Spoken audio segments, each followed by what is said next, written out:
Hi friends, welcome to Brahma insight channel. Friends, ఈరోజు చెప్పబోయే money టిప్లో ఈ యొక్క అప్పు మీ యొక్క వెల్త్ని అయితే మొత్తం డిస్ట్రాయ్ చేస్తుంది. అదే friends, credit cards and personal loans. ఇక credit cards and personal loans యొక్క ఇంట్రెస్ట్ రేట్ వచ్చేసి 30 to 40% ఉంటాయి ఫ్రెండ్స్. Highly interest rates. మనం యొక్క credit cards and personal loans use చేసినప్పుడు మన యొక్క మనీ సంపాదించినంతా కూడా ఈ యొక్క ఇంట్రెస్ట్తోనే అయిపోతుంది మనీ. సో ఇలాంటి సందర్భంలో వెల్త్ని క్రియేట్ చేయడం, రిచ్ కావడం చాలా కష్టం. కాబట్టి సాధ్యమైనంత వరకు మనం వెల్త్ క్రియేట్ కావాలి అంటే హై ఇంట్రెస్ట్ రేట్స్ ఉన్న లోన్స్ అయితే వెంటనే క్లియర్ చేయాలి.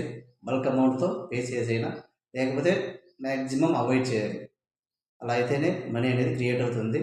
సో వారెన్ బఫెట్ ఒకటే చెప్తాడు ఫ్రెండ్స్, అనవసరమైన వస్తువులు కొనుక్కుంటూ పోతే అవసరమైన వాటిని అమ్ముకోవాల్సి వస్తుందని చెప్పేసి. సో మనకి లగ్జరీ లైఫ్ కోసం అనవసరమైన వస్తువులు ఈఎంఐ ద్వారా లోన్స్ తీసుకున్నాం, పే చేయడం వల్ల మన యొక్క సంపద అంతా మొత్తం ఎవాపరేట్ అయిపోతుంది స్లోగా. కాబట్టి మ్యాక్సిమం అవాయిడ్ చేయండి credit cards and personal loans.